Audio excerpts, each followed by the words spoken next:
Hello, tech enthusiasts and AI wizards. Welcome back to AI Bot Zone, where we dive into the future of digital interactions. If you're new here, hit that subscribe button and join our community. Today, we're unpacking a thrilling tutorial on how to create your own GPT bot, step by step. Let's jump right in. Why should you consider building a GPT bot? Imagine automating customer support, personalizing user interactions, cutting costs, and scaling up operations, all at once. GPT bots are not just a tech trend. They're revolutionizing how businesses engage. Whether for customer service, driving engagement, or testing AI, creating a GPT bot can be your next big leap. Step 1 is selecting your platform. Want the cutting-edge stuff? Go for OpenAI's GPT models, or maybe Microsoft's Azure suits your style. Platforms like BotPress or Dialogflow offer great user interfaces.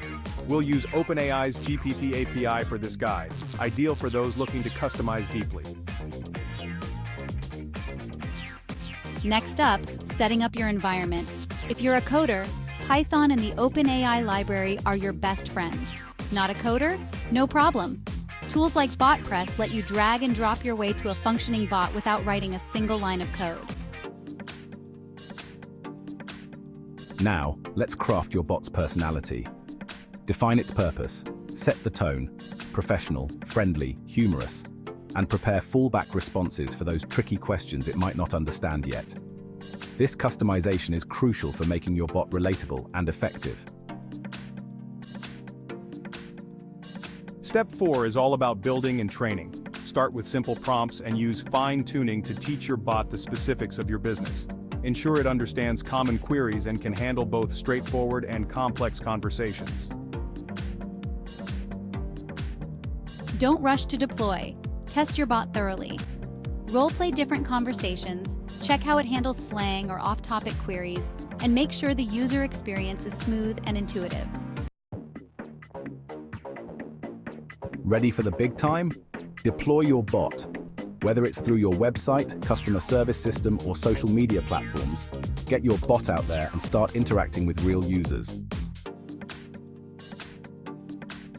Last but not least, maintain and continually improve your bot. Update its knowledge base, monitor performance, and optimize based on user feedback. And there you have it, a step-by-step guide to creating a GPT bot. Dive in, experiment, and watch your digital strategy transform. Drop a comment if you've tried building one, and don't forget to like and subscribe for more awesome content. Until next time, keep innovating. Thanks for watching AI Bot Zone. See you in the next video.